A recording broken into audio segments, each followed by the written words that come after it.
We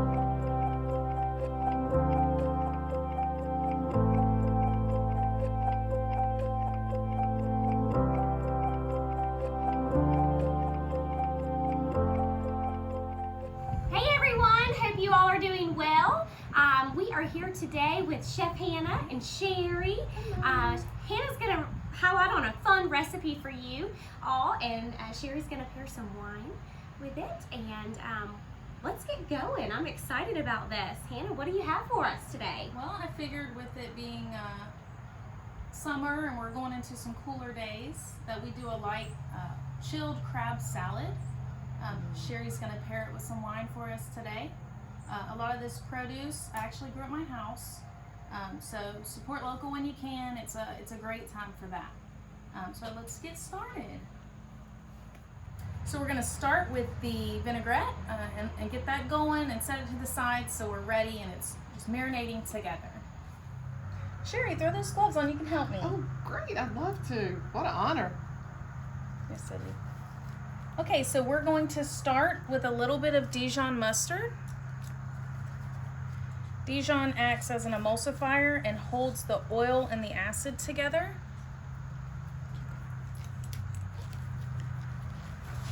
Sherry, if you'd add these two, this is lime and lemon juice, okay, freshly squeezed. Just a little lemon and a little lime. We've also got some lemon zest. That's from one lemon. Oh, it's fragrant. I can smell it over here. I love the acidity, and it's so great this time of year. Garlic. That's a little bit of garlic. Yeah. Garlic. Love me some garlic. This is actually chili paste. You could substitute out sriracha or just a little bit of hot sauce. What this does is kind of open up your taste buds. So it doesn't have a whole lot of heat. So if you like heat, would you recommend doing a little more? Oh yeah, that would be great. And then just a little bit of honey. What does the honey do? So it kind of takes some of the acidity out of the vinaigrette. Nice. So what we're gonna do now is, generally when you're making a vinaigrette, you're gonna want to slowly drizzle the oil in with a blender. But for today, I'm just gonna show you a quick hack. If you're at home and you don't have an immersion blender, you're just gonna add your oil to the rest of your ingredients. Is this about a third of a cup? Yeah, probably. Okay. So this is just extra virgin olive oil. Always make sure you season as you go. You don't want to over season at the end, so if you do a little bit as you go. Right, you can taste it, and if you need more. So we're gonna put the lid on this container, and I'm gonna have Sherry just shake it for us. So here you go. You hold that lid on tight. All right. So what she's doing is she's just combining the oil and the vinegar because they will stay separated. So with the mustard, that helps hold that. You can do that with any vinaigrette. There's no actual vinegar in this. The acid is lemon juice, right, lime juice. But if you were making a balsamic or something like that, same concept. You gotta shake it. I'm gonna shake it. Okay. Let's see here. Is that good? You see it's getting thicker. It's starting to combine. Oh, nice. Yes. So we're gonna set this to the side. That'll last about a week's time if you've got some extra and you want to keep it for another salad. What we're going to do next is go ahead and start combining the ingredients for the heartiness of the salad. All right, so what we're going to start with, you don't want to use your crab first because it'll start to break up, and you want to leave it as whole and lumpy as you can. You spend a lot of money on that. You want to make sure that it's your your centerpiece. So Sherry, let's add these cucumbers. These are English cucumbers. You don't have to peel them. It's got a more tender skin. They're really good. We use them here at the winery. Then we've got... These look like little heirlooms. Yep, and I've cut them up into little tiny pieces to match. You want everything to try to match the same size so it's uniform. So then this has been grilled, and then I've cut it off the cob. This is just some yellow corn. From your garden, no doubt. We've got a little bit of bell pepper that's cut up small as well. A little bit of red onion. A a bunch of chives. These are fresh chives. All these chives? Yep. And then again, the same concept. We've got just a little bit of fresh jalapeno that we're going to add in there as well, just to kind of open it all up. That will open it up and open your sinuses up. Okay, so what we'll do now, have you worked with avocados a whole yes. lot? We're going to cut this guy in half.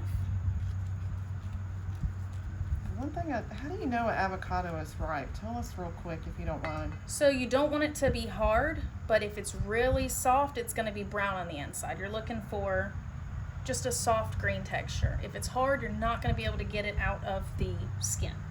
So we're only going to use half. What I like to do is just cut it. If you're easy, you won't cut through the skin. Just going to dice it up. And a little trick, you can squeeze it out, or you can use a spoon and just scoop it out. You know all the tricks in the kitchen, Chef.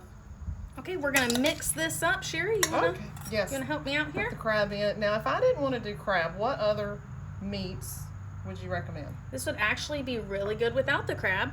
Like but a you vegetarian? Could do, yeah, that would be great. You could substitute maybe a chilled rotisserie chicken if you guys like those. Poached shrimp, that would be great. Yes. You just want to make sure anything that you substitute is a little bit lighter in texture and that it's chilled off before you put it in here. Right. Okay, so back to our salt and pepper. Like I said earlier, when you're making anything, you want to season as you go. So we're going to do a little bit of kosher salt, a little bit of black pepper. So we've got all the ingredients. Sherry, you remember that vinaigrette we made earlier? I do. We're going to start pouring that in there. Cannot wait.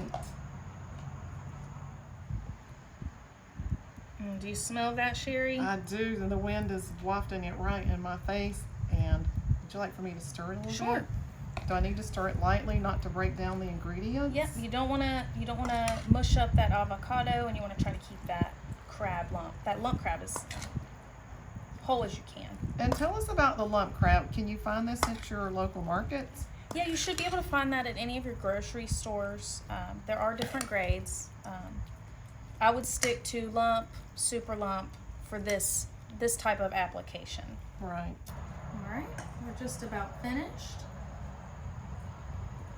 It's delicious. So I would consider this an appetizer if you've got friends over, or maybe even a light lunch. Mm-hmm.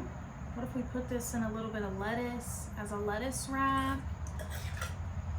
And we have the pita chips and the tortilla chips. Mm-hmm. So you could use any type of crostini or Ooh, crostini's crackers. Mm-hmm. Just a fork.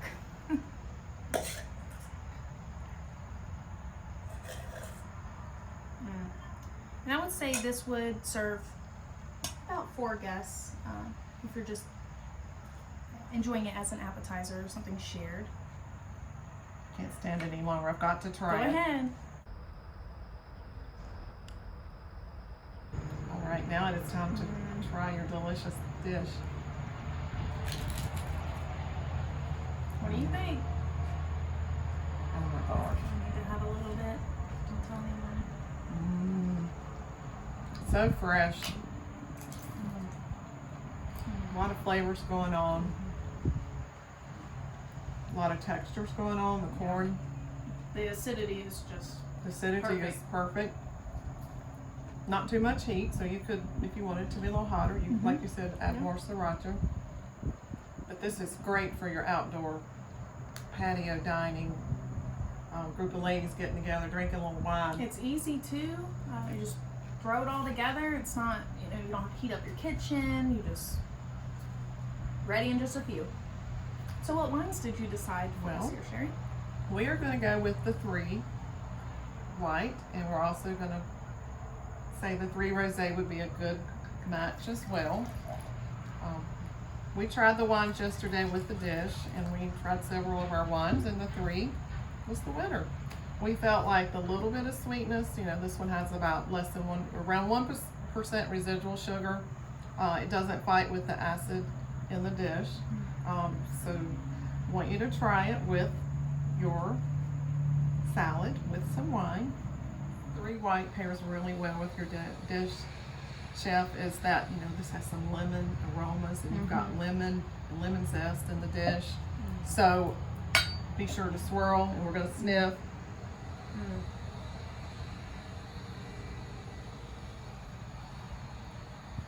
And the 3 white is always a great wine. It pairs so well with so many different things that you have on your menu, and it's great for this time of year, just to sip on.